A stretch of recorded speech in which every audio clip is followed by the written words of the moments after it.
Hello, ladies. It's Beth from Be Styled, and it's time for Tipsy Tuesday. I'm back. Took last week off. I'm back. I'm happy to be here. I'm happy to have you here.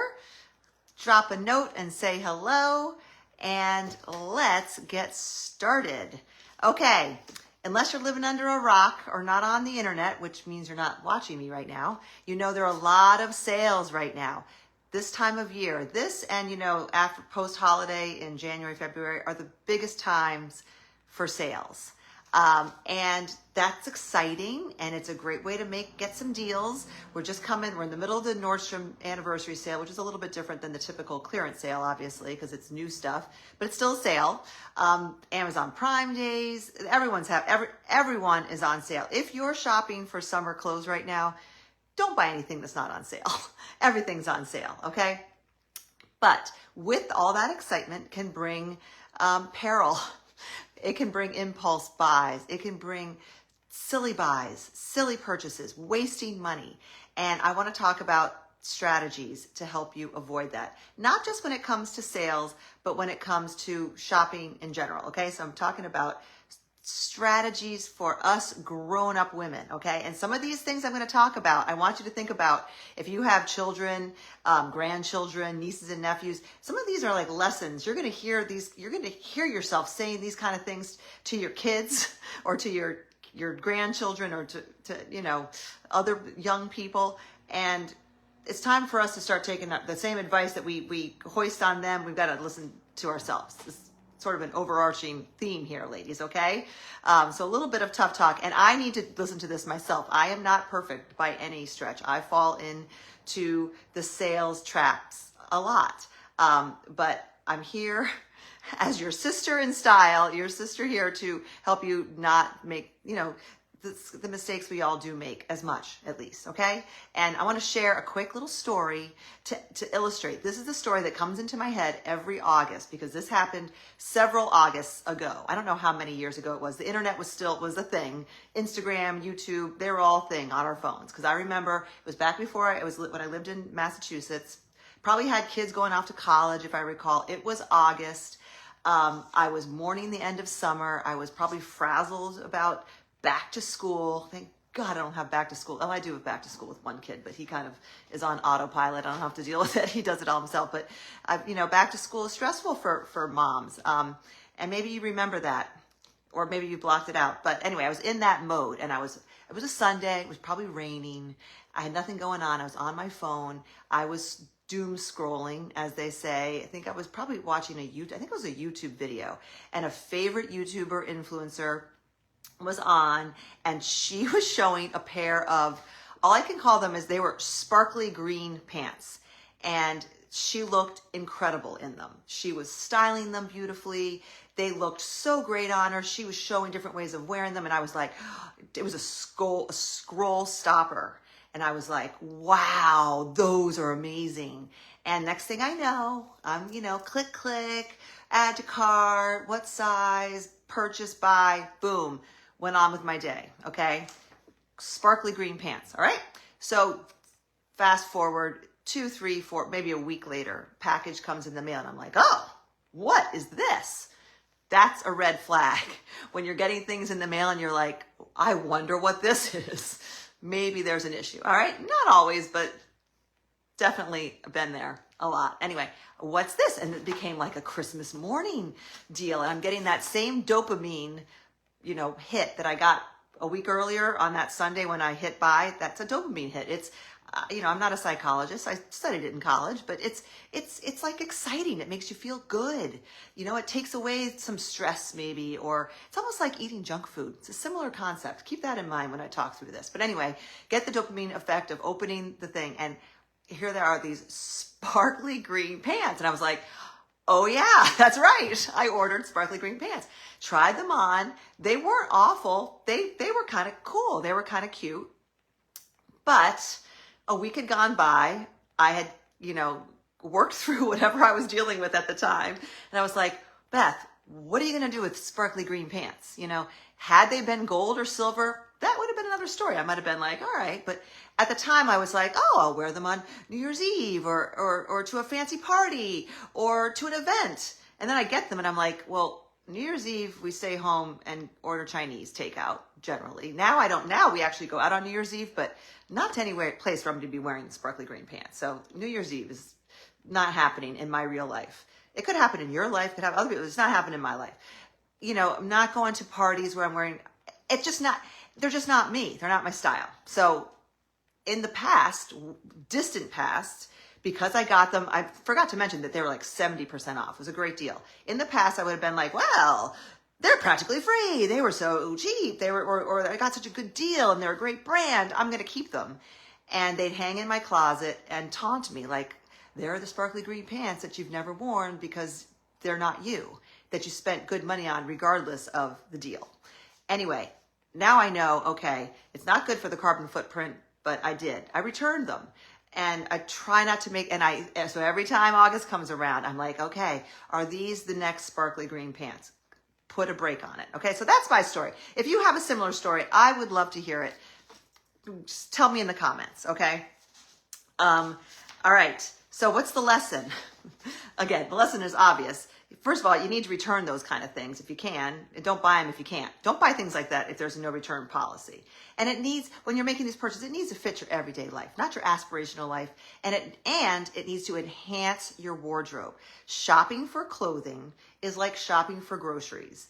It needs to enhance what you own. It needs to make getting dressed easier. It needs to make your wardrobe better. It's not to make you feel better in the moment. Okay, that is not what shopping is for.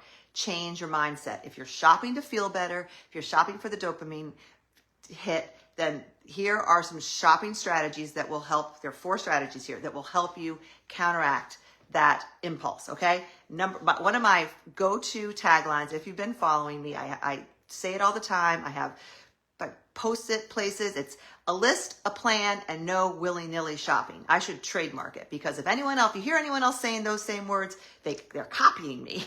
All right, I've been saying it for 10 years at least. We all need a list, a plan, and we don't need to do willy-nilly shopping. And you know what? That was an example of willy-nilly shopping. So the list is the first place to start. You don't have to go crazy. I keep it on my notes app on my phone. I will post a screenshot of it when I'm done here to show you. It's just in my notes app.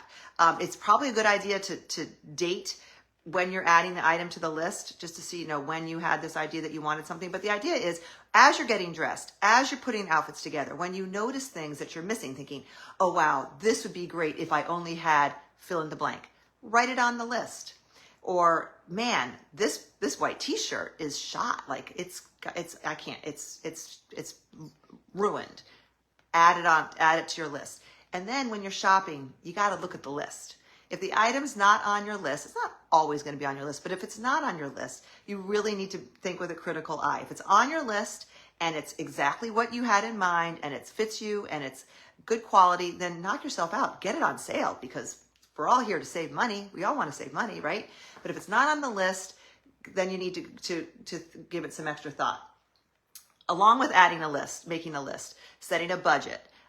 Again, I'm not great at this, but if it's even if it's on sale, if it's out of your budget or if it's not, within, if you're spending money you don't have, it's not a good deal.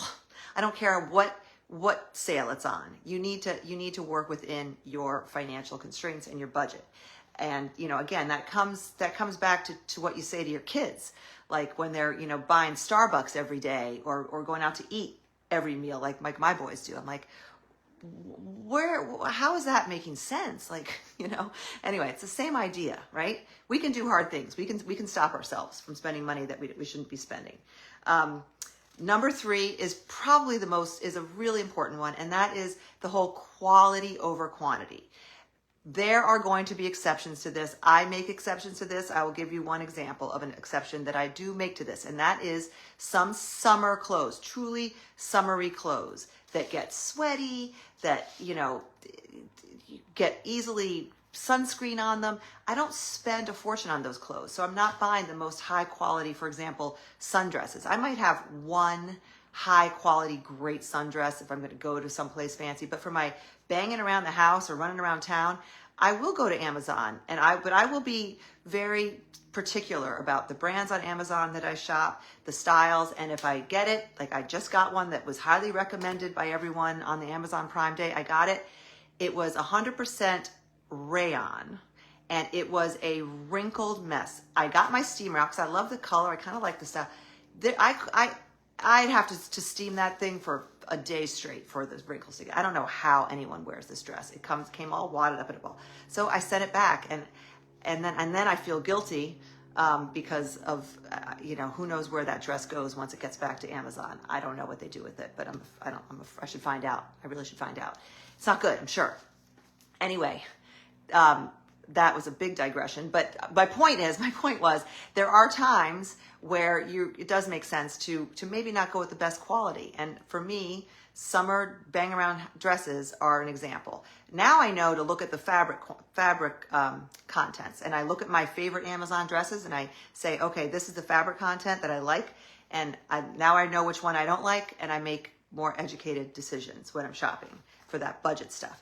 But when we're talking about true investment pieces, things that I always do recommend investing in, things like blazers, boots, a lot of shoes. I have a mix of budget and more investment shoes, but boots I pretty much invest in. Denim, again, I have some low-end denim that I like, but for the most part, I gravitate to my premium denim.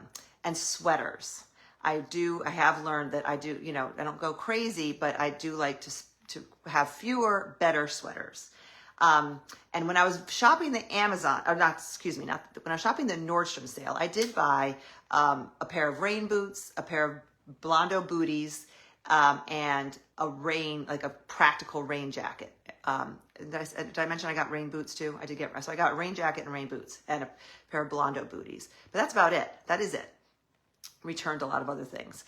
But as I was shopping the Nordstrom sale, it occurred to me that a lot of the pieces that were highly hyped and recommended, that were gorgeous, a lot of the expensive blazers, again, sweaters, denim, the sale prices on those pieces, in a lot of cases, were equal to what, for example, Cabby, which is a brand that I represent, what their list prices are. Okay, so, and with Cabby, one of the things I love about Cabby is in a lot of cases, there's more design details, better design details. They're more interesting. You're not going to see everyone who, follows the same influencers getting the same jacket, for example. They're a little more unique and special. Especially what I focus on with Cabby. I love it all, but I focus on jackets, blazers, sweaters, and denim. They do it so well, and the prices, the retail prices, which are not cheap and inexpensive, but they're very similar to the sale prices on a lot of these pieces during the Nordstrom sale. So just FYI, if you're interested in more information on Cabby, you can message me, but I'll be talking about it later as the season actually gets here. But quality over quantity. Really think about, what's the fabric? How do the seams look? Is it really worth your hard-earned money? Or are you better off saving that money and investing down the road in something better? All right. Now, quality over quantity. And then again, the most important thing, or second most important thing I would say next to that, is the versatility of the piece. Does it mix and match with other things in your wardrobe? Or is it just a one-off, you saw it, green shiny pants? All right. And I'm not saying that you're never going to buy that special thing that just jumps out at you that you're like, I have to have it. I'm a big believer in if you're having that kind of reaction and you really are feeling it, and you follow these next tips that are coming so that's not truly an impulse buy, then I say go for it. Shopping should make you happy, and there are going to be those special pieces that just give you so much joy. I'm all for it. And if you can get it on sale, all the better. But ask yourself, would I buy this if it wasn't on sale? And if it's a definite no, then it's not that special. All right. Unless it's a really designer piece that's, completely out of your budget that you're getting a deal on. That would be an exception, but you know what I'm saying. So now let's talk about, I missed something here. We're going to talk about how to avoid these impulse buys. Okay, first thing, after you have your notes app with, or your list, maybe you handwrite a list and you keep it with you in your shopping, your handbag or whatever. I do suggest waiting a day or two before you buy something, especially if it's an online purchase. Just put it in your cart or put it in your wish list, save the link, and give yourself a day. Give yourself 2 days maybe. Force yourself. Think like you would be telling your kid, do you really need that? Do you really want that? Think back when they were in the toy store and you're like, I gotta have it. You'd say to them maybe, all right, let's wait a day and see if you still, they've forgotten about it. We're the same way. We're humans, all right? Give yourself a day. If after a day you're still dreaming about it, you're thinking about it, you're imagining all the different ways you're gonna wear it, go to it. If it fits your budget, if it's your style, it works into your wardrobe, all right, that's different. But that will help cut down on the impulse purchases. Here's another one that I am personally instituting, and that is I do not buy, I've already done this, I do not shop or buy things from my phone. I buy things online almost exclusively, but if I see something, I'll either send myself the link or save it or put it in my cart maybe, and then I try to wait, and then I go to my laptop, my desktop computer, and complete the purchase from there. Just that one little change will greatly reduce the click and buy. I mean, I see people shopping in the grocery store. Like you see people buying things, and I've probably done it, in line at the grocery store. It's just so easy to do. Make it less easy. Okay, especially when it's clothing. I mean, if you're buying, toilet paper on Amazon, that's different. But if you're buying like a dress because you see it, you're scrolling Instagram during the shopping at a grocery store, and then you just buy it. No. Just say no to that. No. Remember, hear me. Next time you do that, don't do it. Promise me. Okay? Okay. Conclusion. Are you with me? Does this resonate with anyone? Maybe you already do these things, but if you don't, I would highly recommend picking which ones will help you, because the goal of shopping, again, is to build a wardrobe that's functional, works, that makes it easy to get dressed in the morning. A bunch of one-off click and buys in the morning when you're rushing to get out the door, they're really not going to help you. There are those things that are going to get left unworn, and you're just going to be throwing the same things on. But if you have a functional wardrobe and you have a plan, which is what my program gives you, an actual outfit prompt. So this is what I'm wearing today. These are the pieces, the idea of what I'm going to put on. Takes all that guesswork out. And if you have the pieces that you can plug in to those formulas, it makes dressing easy. But if you have a bunch of one-offs and a bunch of green shiny pants, it's not going to work. Just like when you go grocery shopping, if you don't buy, the chicken breast, but you buy all these spices and crazy things that catch your eye, you're not going to make dinner that night. How's that for an analogy from a non-cooker? I'm becoming a cooker though, because there's a lot of parallels between meal planning, outfit planning. It's all a very similar concept. Last thing I want to say, we're not perfect. Sometimes impulse purchases do become favorites. It's going to happen. But the strategic approach to shopping is going to be what's going to help you have a better wardrobe and better style. Okay? So that's my message for today. That is my hope for all of us, that we can, just have better closets, better wardrobes, better style, and spend less money foolishly. Okay? So I put a link to my Fall Style System waitlist. We are in summer right now. That program is not open for new registration, but fall is coming, unfortunately. But it's a great time for clothing and style. So click that link, and you can get on the wait list and be notified when it's available. It's only $47, and if you click that link, you'll see some of the things it gets you. It's the best deal in town, ladies. And it's the list and plan and no willy-nilly shopping tool of all tools. Trust me. And ask anyone who's in the program, and they will attest to it. So thanks for being here today. I love seeing you here. I love seeing your faces, and If you haven't already, it's got to be pushing 2 o'clock, so you need to go just get dressed and have a great day. Bye.